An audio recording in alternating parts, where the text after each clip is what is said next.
잘 오셨습니다. 우리 옆에 분들한테 인사하겠습니다. 잘 오셨습니다. 잘 오셨습니다. 예, 잘 오셨습니다.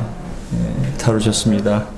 주님께서 이 시간 여러분들의 발길을 축복해 주시고 큰 은혜를 베풀어 주실 줄 믿습니다.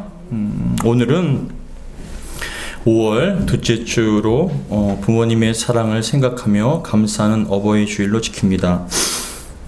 어버이 주일의 유래에 대해서는 제가 주보에 자세히 실었기 때문에 주보를 참조하시면 됩니다. 감사하게도 오늘이 5월 8일 어버이날입니다.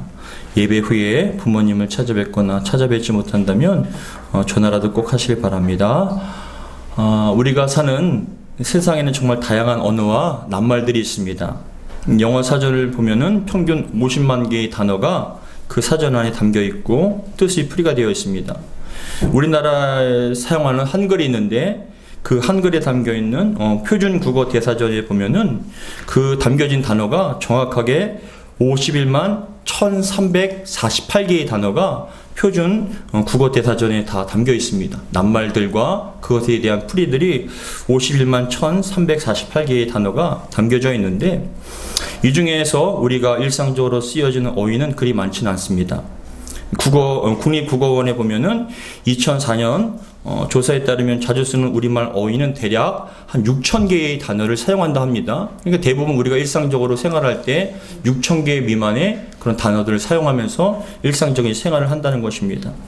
좀 어휘력이 좋은 분들은 더 많이 사용할 수도 있겠지만 대체적으로 보면은 6,000개의 단어를 통하여서 이렇게 생활을 한다고 합니다.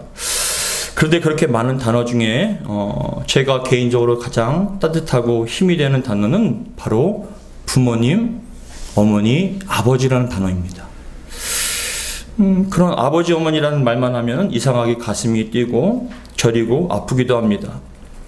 가정을 위해 아버지와 또 아내와 자식을 위해 쉬지 않고 많은 고생을 하고 희생하며 살아왔던 부모님의 삶의 모습을 생각하면 참 아버지와 어머니의 그 사랑과 희생과 마음이 느껴지기 때문에 아버지, 어머니란 단어를 들을 때마다 참 마음이 얽매입니다.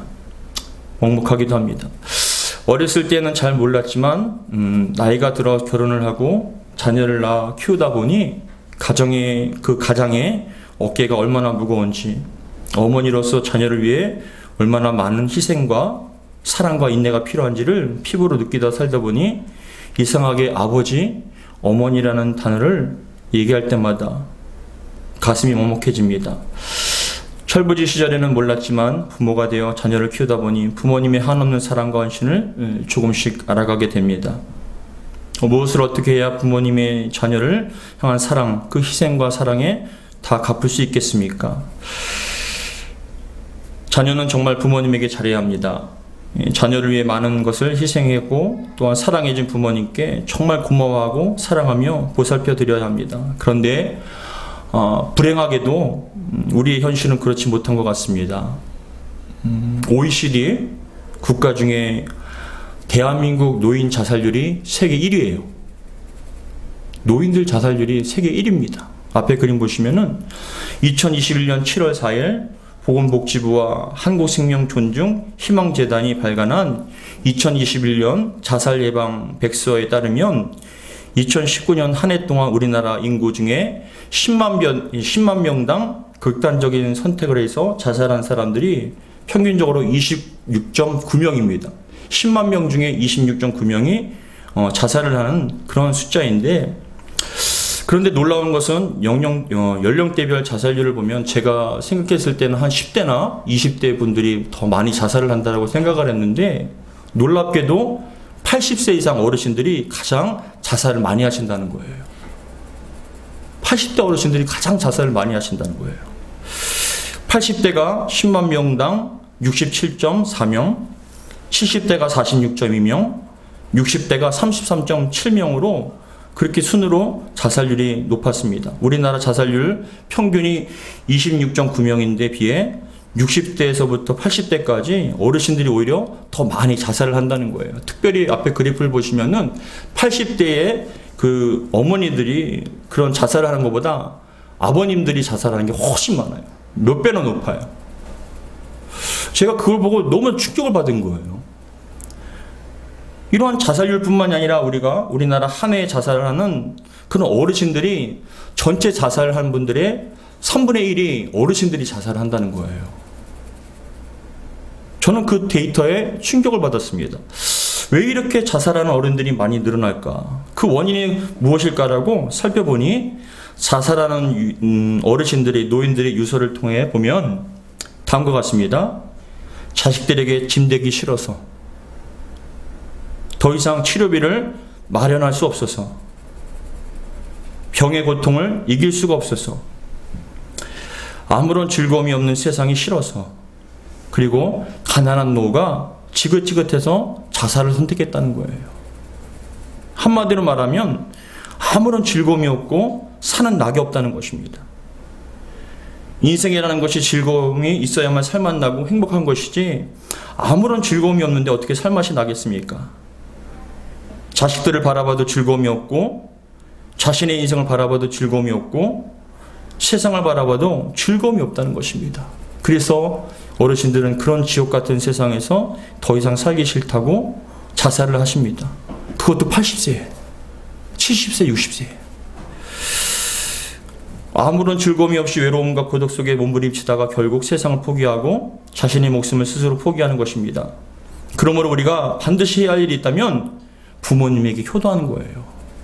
부모님에게 효도해야 돼요. 효도가 무엇입니까? 효도하는 방법은 사람들대로 나름대로 다 다르겠지만 가장 큰 효도는 부모님에게 즐거움과 기쁨을 주는 거예요. 그게 가장 큰 효도예요. 오늘 어버이 주일을 맞이해서 다시 한번 부모님을 즐겁게 해드리고 기쁘게 할 수 있는 저와 여러분 되기를 주의 이름으로 축복합니다. 그렇다면 여러분, 노령 인구가 점점 증가하고 장수를 하고 있지만 우리의 어버이들은, 부모님들은 살맛 나는 인생을 살아가게 하려면 어떻게 해야 할까요? 어떻게 부모님들을 즐겁게 또한 기쁘게 할 수 있겠습니까? 오늘 본문에 그런 해답이 좀 나오고 있어요. 오늘 본문 잠언서 23장 22절로부터 25절까지는 자녀로서 부모에게 어떻게 행했을 때 부모가 기뻐할 수 있는가, 즐거워할 수 있는가, 효도할 수 있는 것에 대한 어떤 힌트를 말씀을 통해서 제공하고 있습니다. 오늘 본문에서 말씀하는 부모에 대한 자녀의 태도, 그 자세는 첫 번째는 청종하고 경히 여기지 말라는 거예요. 청종하고 경히 여기지 말라. 오늘 본문 23장 22절 같이 읽겠습니다. 시작. 너를 낳은 아비에게 청종하고 내 늙은 어미를 경히 여기지 말지니라. 너를 낳은 아비에게 청종하고 내 늙은 어미를 경히 여기지 말라. 이게 무슨 말씀이냐면, 너를 낳은 아비에게라는 말은 히브리 원문으로 보면은 어떤 의미가 있냐면, 너의 아버지는 너를 세상에 존재하도록 해준 그 아버지임을 강조하는 거예요. 그러니까 너는 그냥 태어난 것이 아니라 너가 이 땅에 태어난 건 아버지다. 너를 태어난 것은 너의 아버지다라는 것을 강조하는 것인데, 청종이라는 것은 무엇이냐면 듣다, 순종하다는 의미가 있습니다. 즉 아버지 말씀에 귀를 기울이고 듣는 게 효도예요. 그 말씀이 듣고 순종하는 게 효도라는 거예요. 청종하다는 것은 부모님의 말씀을 잘 듣고 순종하는 말씀입니다. 그런데 여러분, 왜 부모님의 말씀을 잘 듣고 순종하라고 했을까요? 왜 청종하라고 했을까요? 그 이유는 부모님 말을 다 안 듣기 때문에 그래요. 부모님 말씀을 잘 안 듣기 때문에 청종하라고 얘기를 한 거예요. 우리가 어렸을 때는 부모님 말씀을 잘 듣습니다. 그러나 시간이 흘러 아이가 3살, 4살만 되면 벌써 말을 안 듣기 시작해요. 자기 고집에 말을 안 듣기 시작해요. 반항기인 청소년기에 접어들면서 부모님 말씀에 얼마나 반항을 심하게 하는지 몰라요. 정말 너무나 힘들어요. 아이들이 청소년 때 그런 어떤 반항을 하기 시작하면 부모님들이 너무나 힘듭니다. 그렇게 고분고분 부모님 말을 잘 듣던 자식이 잘 듣지 않고 자기 주관을 세웁니다. 그리고 청년과 장년기에 들어서 결혼을 하고 가정을 이루면 이제 완전한 성인이 되었기 때문에 자기 주관대로 살지 부모님 말에 듣지 않고 산다는 거예요. 아, 제가 결혼하고 이제 어른인데 뭐 얘기합니까? 잔소리 그만하세요. 제가 알아서 삽니다라고 그렇게 얘기한다는 거예요. 많은 자녀들이 성인이 되어 결혼하면 부모님의 말씀을 잘 청종하지 않으려고 합니다. 무슨 말씀을 하면 듣기 싫어서 예만 대답하지 그거에 대해서 귀 기울여 듣진 않아요. 왜 자녀가 부모의 말씀을 잘 듣지 않습니까? 부모님의 말을 경히 여기기 때문에 그래요. 가볍게 여긴다는 거예요. 그래서 22절에 보시면은 내 늙은 어미를 경히 여기지 말지니라 라고 또 말씀합니다. 내 늙은 어미를 경히 여기지 말지니라. 근데 내 늙은 어미에 해당되는 히브리어 키 자케나 임메카라는 이 구절은 어떤 의미가 있냐면 너의 어머니가 늙었을 때라는 것을 번역을 하고 있습니다. 너의 어머니가 늙었을 때에 어머니를 경히 여긴다는 거예요. 이 경이라는 건 뭐냐면 무례하게 대하다, 얕보다, 멸시하다는 뜻이 있어요. 그러니까 연로하신 어머니가 얘기를 하면 가볍게 보는 거예요. 얕보는 거예요. 무시하고 멸시해버리는 그런 모습들을 보면 부모님의 입장에서는 가슴이 찢어지는 거예요. 자신에 대한 존재를, 자신에 대한 어떤 말을 가볍게 생각하고 무시하며 얕보는 것을 볼 때 부모님은 그거 이상 가슴이 대모습하는 게 없다라는 것이에요. 연세가 드시면 당연히 귀가 어두워지고 눈도 잘 보이지 않습니다. 연세가 드셔서 늙고 힘이 없어진 어머니를 멸시하고 업신여기는 것, 그것만큼 여러분 불효가 없다는 것이에요. 예전처럼 무슨 말을 해도 한 번에 알아듣지 못할 때가 있어요. 그러면 뭐라고 얘기합니까? 자식들은 그걸 또 왜 못 알아듣냐고, 그걸 말하면 알아듣냐고, 그렇게 부모님을 무시한다는 거예요. 존경하지 않고 무례히 얕보며 함부로 말하는. 시골 동네에 있는 작은 농협 지점이 있었다고 합니다. 그런 작은 농협에 있었던 일인데 시골 동네 작은 지점이라 다들 식구처럼 잘 알고 지내는 그런 은행이었습니다. 어느 날 웬 할머니 한 분이랑 은행 직원이 실랑이를 하고 있었어요. 그래서 뭐라고 얘기하냐면 할머니 비밀번호가 뭐예요? 라고 얘기하는 거예요. 그러니까 그 농협 직원들이 다 그냥 알아서 해주니까. 근데 그러자 할머니가 입으로 손을 가리시며 아주 작은 목소리로 얘기합니다. 은행 직원한테 비밀번호가 비둘기, 그런 거예요. 그 비밀번호가 비둘기라는 거예요. 그러니까 황당한 직원은, 은행 직원은 다시 한번 묻습니다. 할머니 비밀번호가 뭐냐니까요? 라고 얘기하니까 그러자 역시 입을 가리신 할머니가 한 번 더 말했습니다. 비둘기, 그러신 거예요. 그러니까 은행 직원이 조금 화가 나서 할머니 비밀번호 얘기하지 않으면 돈을 찾을 수 없어요. 비밀번호가 뭐예요? 라고 얘기하니까 그래도 변함없이 들릴 듯 말듯한 목소리로 할머니께서 비둘기, 그러신 거예요. 그러니까 더 이상 인내하지 못한 은행 직원이 화가 나서 소리쳤습니다. 할머니 바쁜데 도대체 지금 장난하시는 거예요? 왜 그러세요? 빨리 비밀번호 알려주세요. 그래야 돈을 찾는 거 아니까 찾아요 라고 얘기하니까 그제서야 비밀번호를 말씀하시는데 은행 직원이 웃을 수밖에 없었답니다. 왜냐하면은 비밀번호가 비둘기 우는 소리 9999 99보니까 비둘기라고 얘기한 거예요. 어르신들은 그래요. 알아들을 줄 아는 거예요. 근데 그거에 대해서 무시를 하고 그거에 대해서 얕보면은 그만큼 어르신들한테 큰 상처가 없다는 것을 말씀합니다. 성도 여러분, 연세가 많이 드시면 마음은 젊고 빠르게 행동하고 싶지만 그렇게 못합니다. 그래도 몸이 쇠약해질 뿐만이 아니라 예전같지 않음을 바라보면서 야, 내가 예전 같지 않구나, 내가 예전에 이러지 않았는데 어쩌다 내가 이렇게 되었을까라고 마음이 상한 상태인데 자녀가 만약에 그 말을 무시하거나 얕보거나 그에 대해서 가볍게 여기고 그에 대해서 경멸한다면 그만큼 부모님에게 불효가 없다는 거예요. 여러분, 부모님들의 말에 귀를 기울이시고 얕보지 않기를 주의로 축복합니다. 그 말에 귀를 기울이고 듣고 청정하고 그 말에 순종했을 때 부모님들은 흐뭇해하고 기뻐할 수 있는 것이에요. 그게 바로 효도입니다. 22절을 현대어 성경에서 뭐라고 번역하냐면은 너를 낳아주신 아버지가 이르시는 말씀을 잘 들어야 한다. 늙으신 내 어머니를 우습게 여겨서는 절대로 안 된다라고 그렇게 번역을 하고 있어요. 아버지 말씀, 연로하신 어머님 말씀에 귀를 기울이고 잘 들어주라. 그것이 바로 효도라는 거예요. 여러분들이 부모님 말씀을 잘 듣기를 주님 축복합니다. 그러면 부모님은 즐거운 거예요. 뭔가 도움이 됐다라고 생각하기 때문에. 두 번째, 부모님을 행복하고 즐겁게 해드리기 위한 자녀의 태도는 두 번째, 의인으로 살라는 거예요. 의인으로 살라. 오늘 본문 뒤에 보시면은 24절과 25절 같이 읽겠습니다. 시작. 의인의 아비는 크게 즐거울 것이요 지혜로운 자식을 낳은 자는 그로 말미암아 즐거울 것이니라. 내 부모를 즐겁게 하며 너를 낳은 어미를 기쁘게 하라. 즐겁게 하라. 기쁘게 하라는데 24절에 보니까 의인의 아비는 크게 즐거울 것이요 지혜로운 자식을 낳은 자는 그로 말미암아 크게 즐거울 것이다 라고 말씀합니다. 이게 의롭다, 즐거운 자, 그러한 자녀를 둔 부모는 즐겁다는 거예요. 근데 성경적인 의미에서 의롭다는 건 뭐냐면은 하나님을 경외하며 올바르게 사는 것. 죄를 짓지 않고 온전하게 사는 것이 그게 의로운 것이고, 지혜롭다는 건 뭐냐면은 하나님을 잘 경외하는 사람, 하나님의 뜻을 존중하며 말씀에 순종하는 사람이 바로 지혜로운 자라고 표현을 하거든요. 의롭고 지혜로운 건 뭐냐면 신앙생활을 잘 하면서 온전하고 정직하게 잘 살아가는 것이 부모님에게 효도하는 것이라는 거예요. 여러분 봐보세요.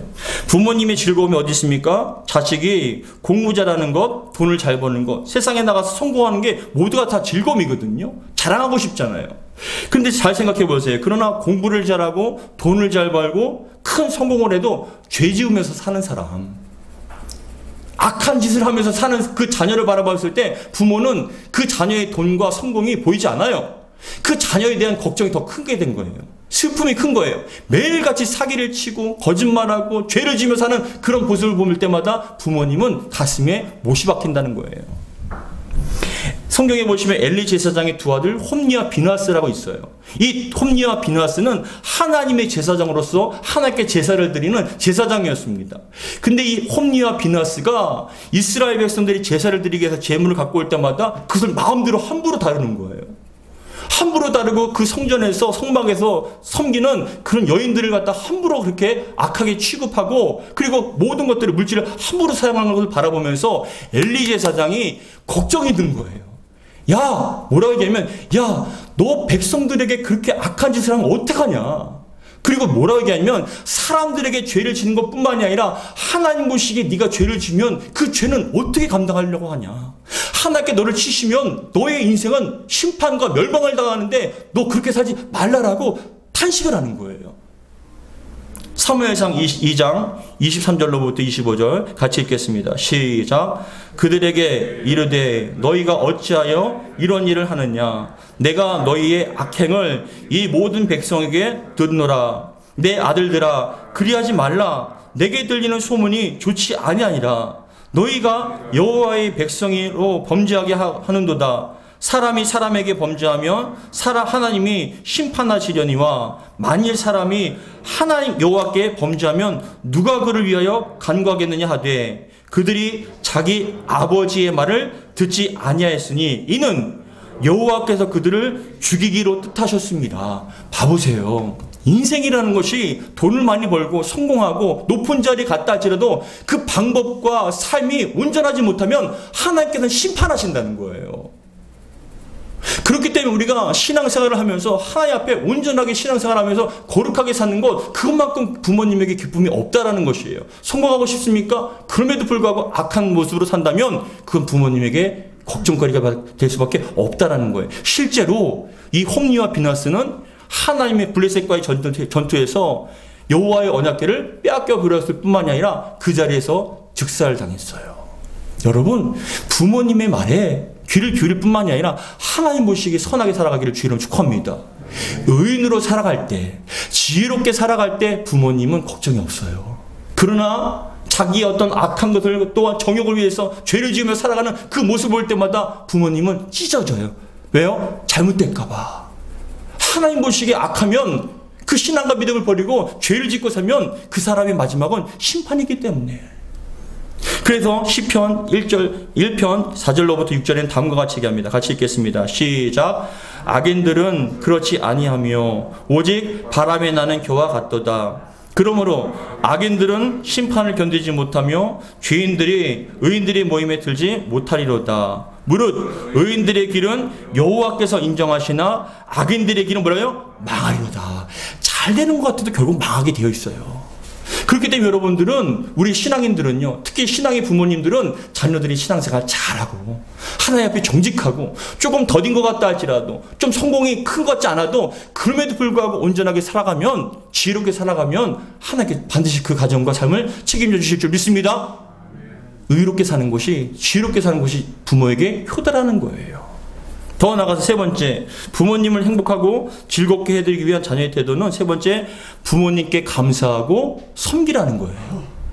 우리 디모데전서 5장 4절 같이 읽겠습니다. 시작. 만일 어떤 과부에게 자녀나 손자들이 있거든 그들로 먼저 자기 집에서 효를 행하여 부모에게 보답하기를 배우게 하라. 이것이 하나님 앞에 받으실 만한 것이니라. 뭐냐? 자손이 있다면 부모님을 봉양하는 게 당연하다는 거예요. 봉양이란 건 뭐냐? 부모나 조부모와 같은 웃 어른들을 받들어 모시는 것이 바로 봉양이라는 거예요. 성경에 보시면 나오미를 봉양하는 룻이 있었습니다. 이방 여인이었지만 그 남편을 잃어버렸지만 그럼에도 불구하고 시어머니를 섬기려고 했을 때 시어머니를 따라서 그 이스라엘에 갔을 때 하나님께서 그 봉양하려고 하는 실제로 롯은 새벽부터 나가서 시어머니 먹여 살리기 위해서 밭에서 이삭을 주었습니다. 근데 그런 모습을 보고 하나님께서 축복하셔서 보아스라는 아름다운 사람을 만나게 해주셔서 행복한 가정으로 축복해 주시는 거예요. 여러분, 하나님께서 다 보고 계시다는 거예요. 힘들고 지친 부모님께 감사해야 합니다. 우리 부모님들은 참 피곤한 인생을 사셨어요. 가정을 지키기 위해서 정말 열심히 일하셨고 자녀를 위해 많은 희생과 헌신을 하셨습니다. 어찌 보면 부모니까 당연한 거 아니야 라고 생각하지만 그렇게 하지 않는 부모도 얼마든지 많아요. 제가 자녀였을 때는 부모님의 사랑과 마음을 다 이해하지 못했습니다. 그러나 저도 자녀를 키워보니 자녀가 기쁘면 저도 기쁩니다. 자녀가 행복하면 저도 행복해요. 자녀가 아프고 슬프면 저도 아프고 슬픕니다. 자녀가 힘들면 저도 밤새 잠을 못 자고 자녀 때문에 아파하는 게 부모의 마음이에요. 저보다 자녀가 잘 되고 행복하는 것이 더 행복합니다. 자녀가 아무리 부모의 마음에 대해 크다 할지라도 이해한다 할지라도 부모님의 자녀를 향한 마음을 다 이해하지는 못해요. 자녀들은. 근데 여러분 봐보세요. 옛날에 일본 어떤 지방에 어머니를 버리는 곳이라는 곳이 있었답니다. 어머니를 버리는 곳이라고 어떤 마을이 있었는데 근데 종종 연로하시고 병든 부모님들을 버리는 곳이 바로 어머니를 버리는 곳이었다고 얘기해요. 그래서 사람들이 병들고 힘든 그런 어머니와 아버지를 부모님들을 갖다 버렸답니다. 어느 날 아들이 병들어서 정말 그런 앓고 계신 어머니, 연로하신 어머니를 더 이상 모시기 힘들어서 싫어서 어머니를 버리는 곳에 가려고 지게를 지고 어머니를 모시고 갔다는 거예요. 산을 오르는데 근데 뒤에 계신 어머니가 자꾸만 길을 갔다가 나뭇가지를 이걸 갖다 쪼개서 길에다 버리더래요. 그래서 이 아들이 도대체 엄마 지금 뭐 하는 거예요? 라고 얘기하니까 어머니가 얘기합니다. 아들아, 네가 돌아갈 때 길을 잃어버릴까 봐 표시해놨다. 이 나뭇가지를 쫓아가면 길을 잃지 않을 거야 라고 얘기한 거예요. 자식은 엄마 힘들다고 부모님 힘들다고 버리려고 하는데 그 와중에 부모는 또 자식을 생각하는 거예요. 이게 바로 부모의 마음이에요. 부모님도 지치고 힘듭니다. 정말 더 이상 부모가 되고 싶지 않을 때가 있어요. 부모님도 자녀에게 상처받고 아프고 마음이 상할 때가 있습니다. 부모가 죄인은 아니잖아요. 사랑했기 때문에 자녀를 낳았을 뿐인데 일평생 자식을 뒷바라지만 하다가 인생을 끝내는 부모님들의 허망한 마음을 어디서 위로받을 수 있겠습니까? 부모님도 때로는 부모 노릇하기 싫을 때가 있습니다. 부모로서 자녀를 돌보고 살피는 것은 당연하고 마땅한 일이라고 생각하지만 그럼에도 불구하고 부모 노릇을 하기가 싫을 때가 있습니다. 그러나 그럼에도 불구하고 또 자기 자신보다 자식을 먼저 생각하는 것이 부모인데 근데 그렇게 힘들고 지친 부모님들도 자녀들이 어머니, 아버지 감사합니다라는 그 한마디에 또 위로가 돼요. 보람이 생겨요. 따라하겠습니다. 낳아주시고 키워주시고 돌봐주시고 기도해 주셔서 감사합니다. 힘들고 지친 부모님들에게 이런 감사의 마음을 이해하고 감사하는 그 표현을 하면 부모님들은 위로를 받는 거예요. 근데 여러분 힘들고 지친 부모님들에게 감사하다는 말뿐만이 아니라 우리가 실제로 봉양을 한다면 봉양이라는 게 뭡니까?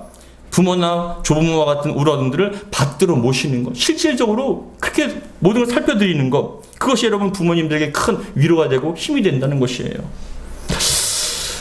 제가 어느 드라마를 봤는데 그게 어떤 드라마인지 정확하게 기억은 나지 않았는데 지금도 기억나는 그런 장면이 있어서 말씀을 드립니다. 그 드라마에서 어떤 상황이었냐면 일평생 시장에서 물고기를 파셨던 어머니예요. 그 남편을 잃어버리고 홀로 어머니께서 시장에서 날마다 물고기를 팔면서 아들을 교육시킨 거예요. 공부가르치고 결혼을 시켰어요.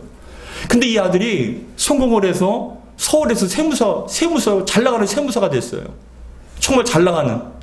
근데 이 어머니는 시골에서 지내면서 어느 날 이빨이 너무나 아파갖고 치과에 가니까 이빨이 다 썩어서 임플란트를 해야 된다라고 얘기를 하는 거예요.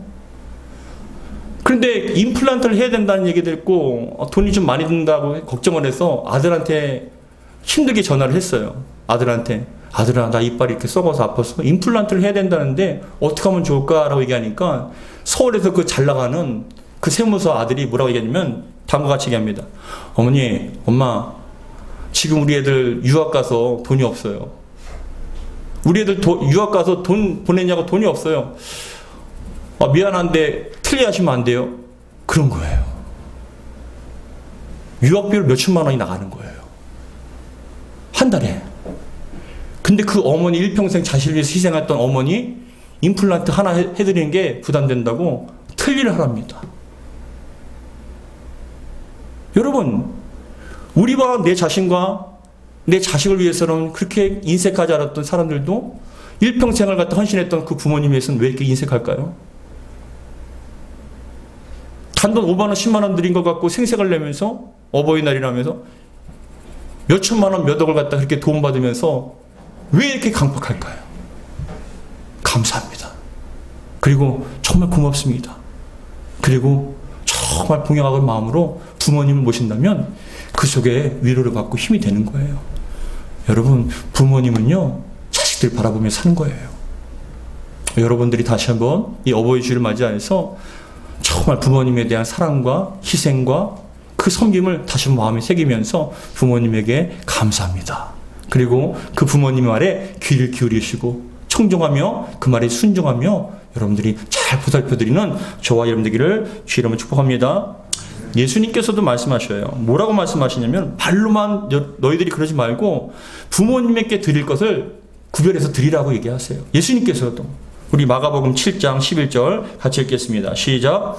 너희는 이르되 사람이 아버지에게나 어머니에게나 말하기를 내가 드려 유익하게 할 것이 고르반 곧 하나님께 드림이 되었다고 하기만 하면 그만이라 하고, 이게 고르반이가 뭐냐면 내가 하나님께 드려서 엄마 아버지 드릴 게 없다라고 그렇게 얘기한다는 거예요. 근데 그거에 대한 악용을 해서 자식들이 부모님을 섬겨야 됨에도 불구하고 나 하나님께 드려서 없어요 라고 하면 자기 자신들을 위해서 그렇게 쓴다는 거예요. 인색하다는 거예요. 절대로 주님께서 그걸 다 알고 계시니까 그러지 말라. 너희들이 부모님에서 공양하라고, 공양하는 건 당연한 것이라고 예수님께서도 말씀하십니다. 사랑하는 성도 여러분, 어버이 주일입니다. 어버이날입니다. 다시 한번 이 시간 우리의 마음을 다시 한번 열어서 부모님에 대한 고마움과 사랑을 다시 한번 우리가 이해하고 감사하면서 부모님에게 감사의 말과 더 나아가서 부모님에 대한 사랑과 헌신에 대해서 깊이 감사하며 정말 부모님을 잘 모셔드리는 저와 여러분 되기를 주님 축복합니다. 그러한 인생 가정 가운데 주님께서는 더 큰 은혜를 베풀어 주실 줄 믿습니다. 기도하겠습니다. 아버지 하나님 감사드립니다. 참 부모님의 희생과